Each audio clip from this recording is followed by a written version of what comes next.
তো hello everyone, what is up? আমরা চলে আসলাম LKH ব্লগ।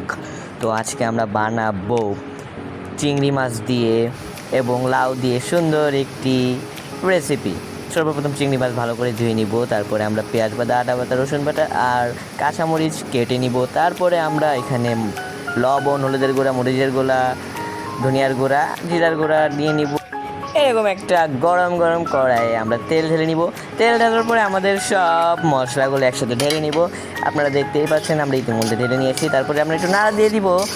নাড়া দেওয়ার পরে আমরা অবশ্যই এখানে আমাদের সেই লবণ, হলুদ, মরিচ এই যে গুঁড়াগুলো ছিল সব ঢেলে নিব একসাথে, একদম চিকি একদম চিলি চিলি হবে।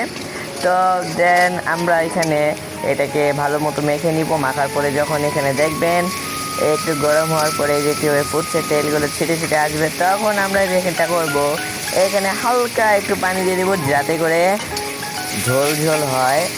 তারপরে আমরা এখানে ভালো করে মাখিয়ে নেওয়ার পরে এই জায়গায় আমরা আমাদের লাউ কুচি কুচি করে কেটে মাখিয়ে নিব। এখন আমরা আমাদের সুন্দর ফ্রেশ চিংড়ি মাছটা দিয়ে দিলাম। তো লাউ কাটার পর আমাদের চিংড়ি মাছের সাথে কিন্তু লাউ সেই মজা লাগে। তো আমরা একসাথে মশলার সাথে মাখিয়ে নিচ্ছি, মাখাতে মাখাতে মাখাতে মাখাতে দেখতেই পাচ্ছেন আপনারা কত সুন্দর একটা কালার এসে চলেছে।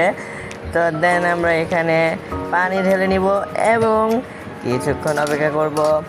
তো ভালো মতো পানি নেওয়ার পর এটা মিশিয়ে নিলাম আমরা। মিশানোর পরে দেখুন আমরা এখানে কী করি।